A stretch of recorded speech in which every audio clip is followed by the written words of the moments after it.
selamat datang di channel YouTube Sinau Bareng. Hari ini kakak akan membahas soal-soal persiapan masuk SMA ya.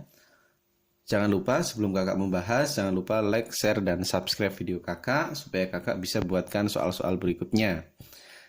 Nah, oke, kita mulai dari yang nomor 1. Sebuah barang di mall itu mendapatkan diskon 40%, kemudian mendapatkan diskon lagi 20%. Berapa diskon sebenarnya barang tersebut dari harga awal? Nah, hati-hati, konsep seperti ini pengembangan ya, pengembangan dari aritmatika sosial. Nah, dalam kasus diskon berurutan, kita bisa gunakan rumus atau pola seperti ini. 100 dikurangi diskon pertama, dikalikan 100 dikurangi diskon kedua, dibagi dengan 100. Nah, sama dengan apa? Sama dengan 100 dikurangi dengan diskon asli. Nah, ini konsepnya. Diskon 1 sama diskon 2-nya berapa? Nah, ini ada 2 diskon ya. Ini kita katakan diskon pertama, ini kita katakan diskon kedua. Oke ya, nanti persennya kita abaikan, yang kita tulis cukup yang angka depannya persen, yaitu 40 ya.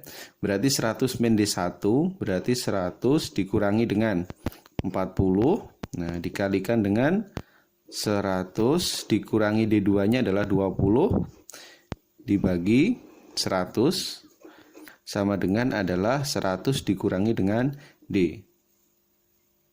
Oke, kita sederhanakan 100 kurangi 40 berarti 60 ya.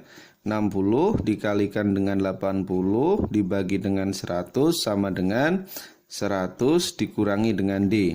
Nah, ini bisa kita sederhanakan nolnya ya, berarti hilang 6 kali 8 berarti 48 sama dengan 100 kurangi D. Nah, negatif D kita pindahkan ke ruas kiri ya, berarti hasil D-nya berapa? 100 kurangi 48 hasilnya adalah 52. Kita cek yang jawabnya 52 yaitu B. Oke, lanjut soal kedua. Jarak kota P ke Q adalah 165 km.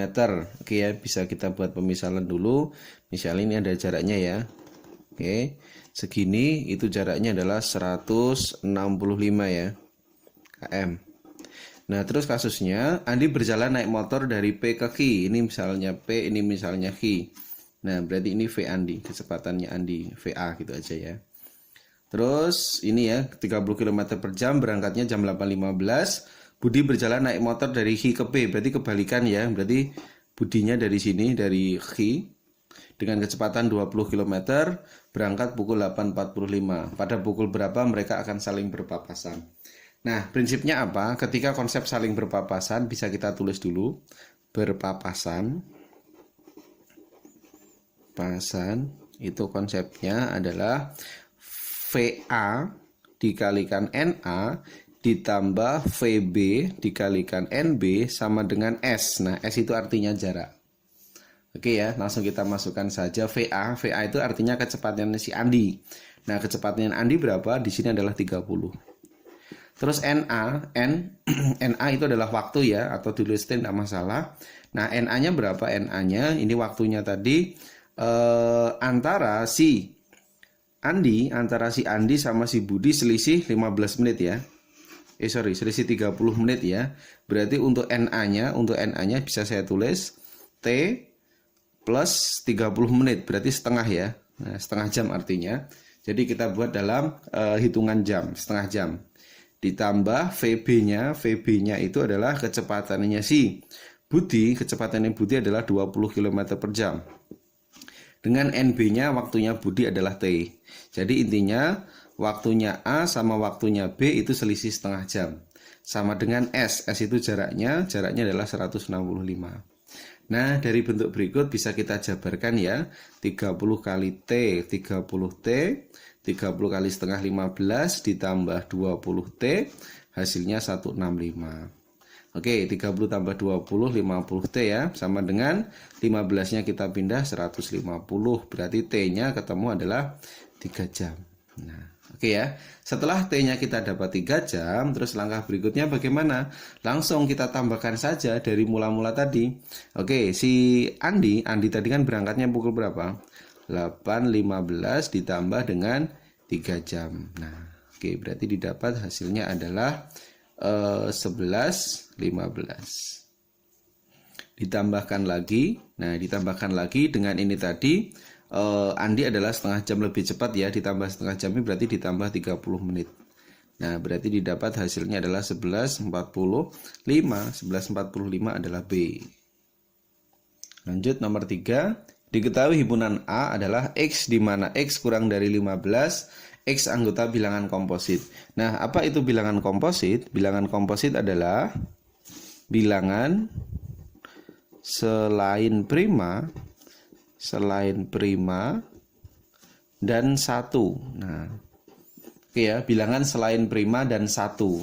Berarti kalau kita jabarkan berarti anggotanya siapa?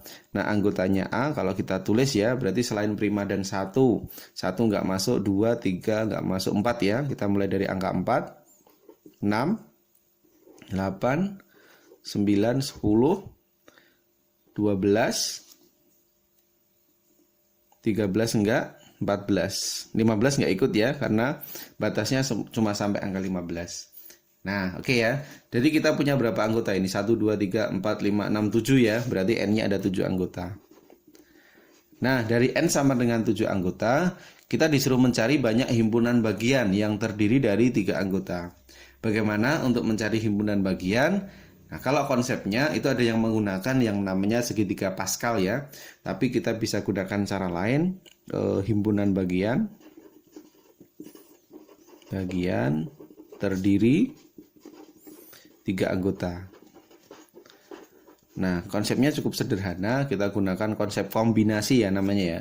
Kombinasi bagaimana? Kombinasi dari N. Nah, N. Oke, N-nya kita tulis, N-nya di sini ada 7 anggota. Nah, diambilnya berapa? Diambilnya adalah 3 anggota. Oke, 7 itu dari N, 3 itu diambilnya. Karena yang dicari himpunan 3 anggota. Nah, cara nulisnya bagaimana? Kalau kita gunakan rumus kombinasi 7-3 itu artinya 7 dimundurkan 3 kali. 7 kalau kita mundurkan 3 kali berarti semakin kecil ya. 7, 6, 5. Pokoknya mundurnya sebanyak 3 kali.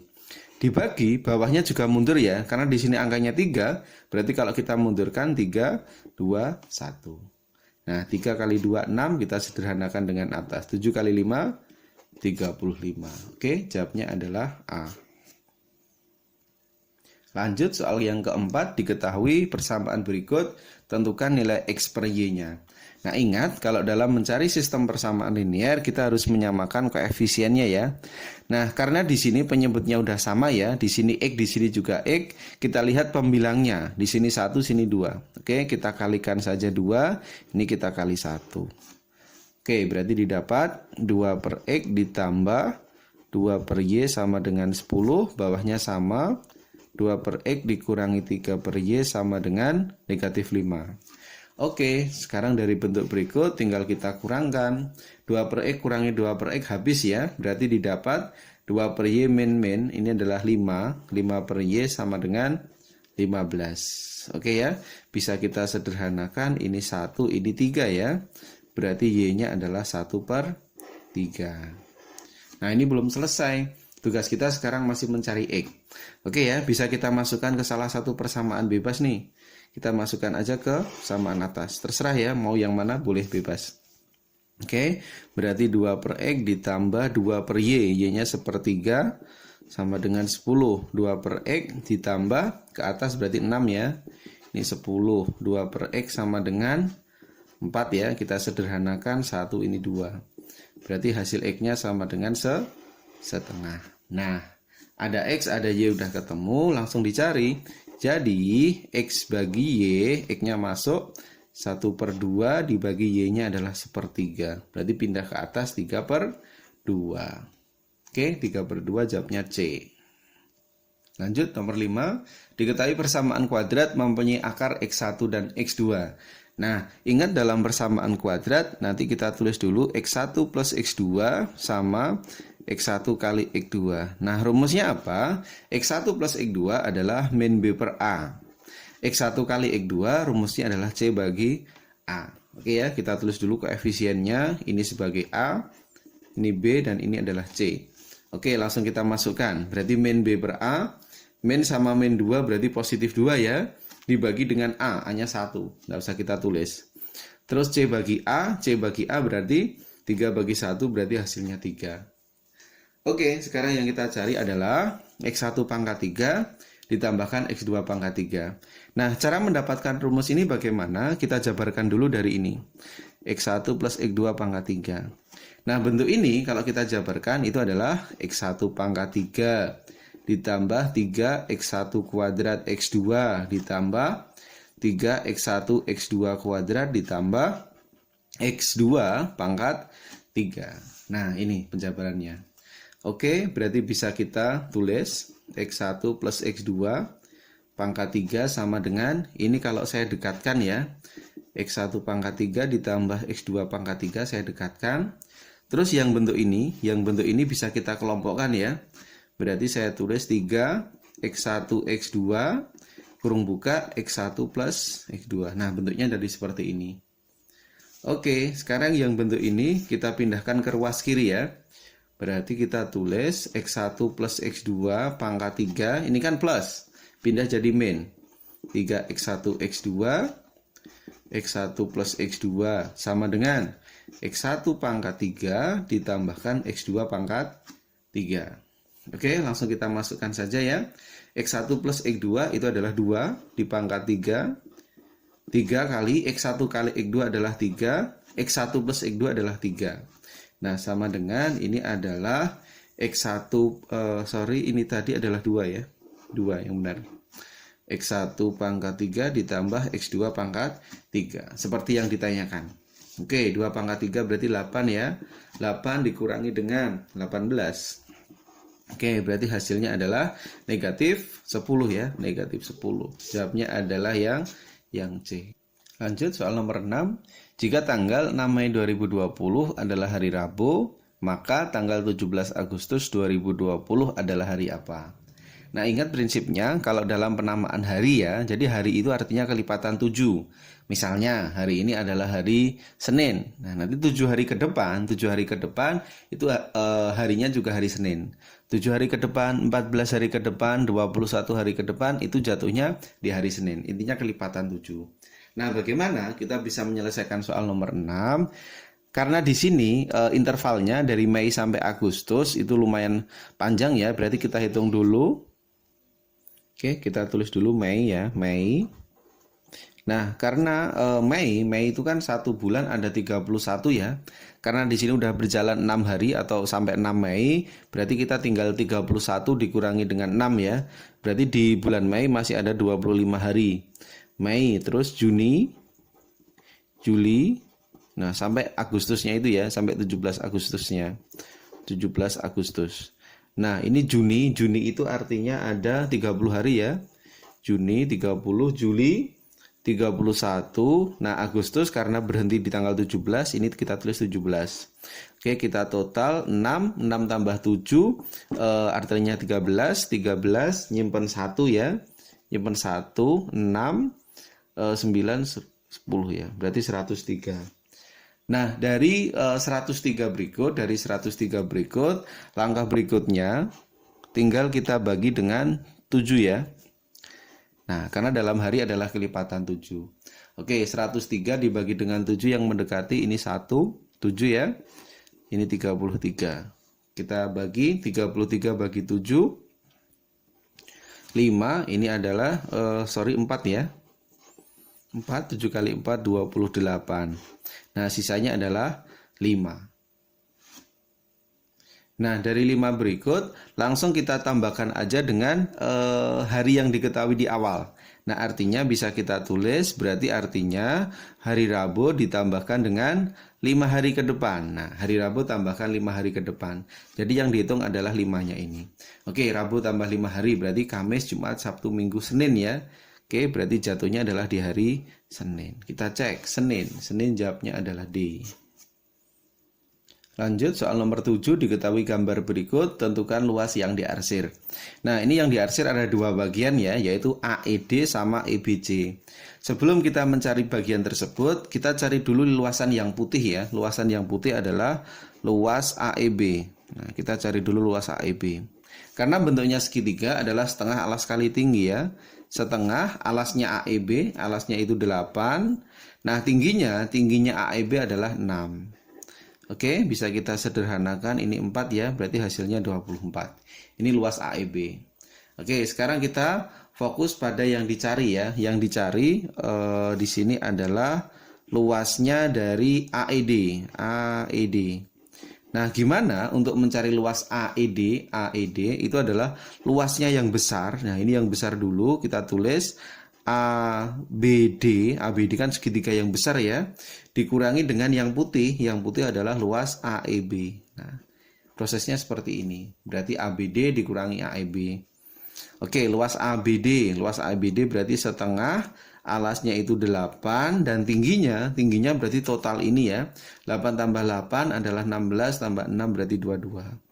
Dikurangi AEB. AEB-nya tadi ketemu 24. Oke, kita sederhanakan 11 ya. Berarti didapat 88 dikurangi dengan 24. Berarti hasilnya adalah 64. Nah, ini yang AEB dulu. Terus arsir yang kedua adalah EBC ya. Nah, gimana untuk mencari EBC? Sama, luasnya besar dulu. Ini kan kalau EBC kan berarti miliknya ini ya, yang besar ya, ABC. ABC dikurangi yang putih yaitu AEB. Berarti ABC-nya adalah setengah, alasnya ini 8, nah tingginya adalah 14. Setengah 8 dikalikan dengan 14 dikurangi AEB. AEB-nya itu adalah 24. Kita sederhanakan 7 ya, berarti adalah 56 kurangi 24. Berarti hasilnya adalah 32. Nah, dari luas masing-masing berikut tinggal kita total ya, berarti luas totalnya arsir itu sama dengan 64 tambah 32, berarti hasilnya adalah 96. Oke, kita cek 96 jawabnya adalah C. Lanjut nomor 8, diketahui ada gambar berikut, ABCD adalah persegi dengan sisinya adalah 14. Tentukan luas arsirnya. Nah, ingat prinsipnya, jadi kita tuliskan dulu konsep yang penting sekali. Nah, ini ketika kita punya bentuk ini ya, kayak seperempat lingkaran. Nah, seperempat lingkaran, terus kita ambil ini. Nah, ini namanya adalah temberengnya. Nah, gimana untuk mencari si luas tembereng ini? Ini kalau misalnya R, jari-jarinya R ya, itu rumusnya adalah 2/7 dikalikan R dikalikan dengan R. Ini untuk satu bagian saja. Nah, bagaimana kalau misalnya nanti ada bentuk seperti ini? Oke, nah ini. Kalau satu bagian aja kan 2/7 kali R kali R. Kalau dua bagian berarti tinggal 2/7 kali R dikali dengan 2 ya. Kalikan dengan 2. Nah, tinggal nanti berapa kali akan terbentuk temberengnya.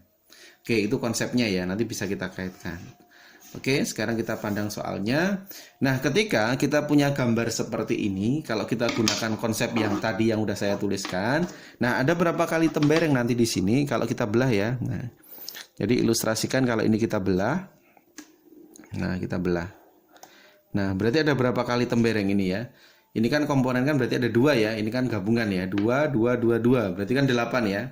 Nah, bisa kita tulis sekarang berarti luasnya arsir, nah itu sama dengan 8 kalinya dengan luas tembereng. Nah, luas temberengnya apa? Tadi rumusnya 2/7 dikali R dikali R. Nah, ini kita dapatkan dari pola atas. Oke ya, berarti ditulis 8 kali 2/7 kali R, berarti jari-jarinya ya, ini separuhnya ini berarti ya, ini 7 ya. 7 dikalikan dengan 7. Berarti kita sederhanakan 8 kali 2 16, 16 dikalikan 7 ya. 16 dikalikan dengan 7. Berarti 112. Oke, 112 jawabnya B.